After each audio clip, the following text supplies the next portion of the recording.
योगिनी एकादशी व्रत कथा, जिसे सुनने मात्र से जीवन के सारे पाप नष्ट हो जाते हैं। यह व्रत कथा इतना महत्वपूर्ण होता है कि बड़े से बड़े पापी भी इस व्रत कथा को सुनने मात्र से जीवन पर मोक्ष प्राप्त होता है। लेकिन यह जो एकादशी है कितने तारीख से शुरू होगा और कब होगा समाप्त, और पूजा का सही समय क्या रहेगा, और हमें किस समय पारण करना चाहिए। व्रत कथा मात्र सुनने से जीवन के सारे पाप मिट जाते हैं।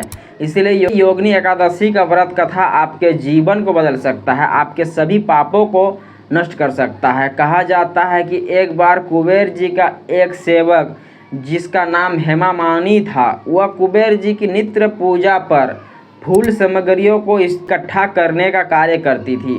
एक बार वह अपने पत्नी से प्रेम में इतना मोह हो जाते हैं कि वह कुबेर जी की भगवान विष्णु और भगवान शिव जी की पूजा की सामग्री वह ना पहुंचा सका, जिसके कारण कुबेर जी नाराज होकर उसे कुष्ठ का श्राप दे देते हैं। जो कुष्ठ रोग होता है उससे श्राप देकर उसके शरीर को कुष्ठ कर देते हैं। तब हेमामालिनी पूरे इधर उधर भटकने के बाद वह ऋषि मार्कंडेय के पास पहुंचते हैं।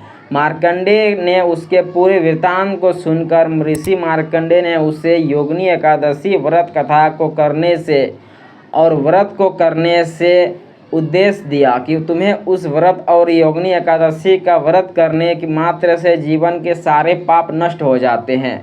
हेमामालिनी ने उसे व्रत को श्रद्धा और विश्वास के साथ किया और कुछ दिनों के बाद उसका पुनः शरीर स्वस्थ और अच्छा और सुंदर दिखने लगा। इस व्रत कथा को सुनने से और व्रत को करने मात्र से जीवन के सारे पाप नष्ट हो जाते हैं। इसलिए योगिनी एकादशी के दिनों पर व्रत कथा को जरूर सुननी चाहिए और उस दिन व्रत करनी चाहिए। जिस प्रकार से हेमामालिनी अपने कुरूप रोग से मुक्त होता है, उसी प्रकार से हम लोग भी इस व्रत को और इस एकादशी को करने मात्र से सभी पापों से मुक्ति पाते हैं। तो यह थे योगिनी एकादशी के व्रत कथा, जो सुनने से जीवन के सारे पाप नष्ट हो जाते हैं। अगर आपने सही और विश्वास के साथ व्रत को किया तो यकीन मानोगे व्रत का प्रभाव इतना अधिक होता है कि आपके कई प्रकार के बाधाओं को भी समाप्त करती है। उस दिन भगवान विष्णु की विशेष रूप से पूजा करनी चाहिए। उस दिन भगवान विष्णु का पूजा करने के साथ साथ तामसिक भोजन ना करें। कुछ नियमों का पालन जरूर करनी चाहिए।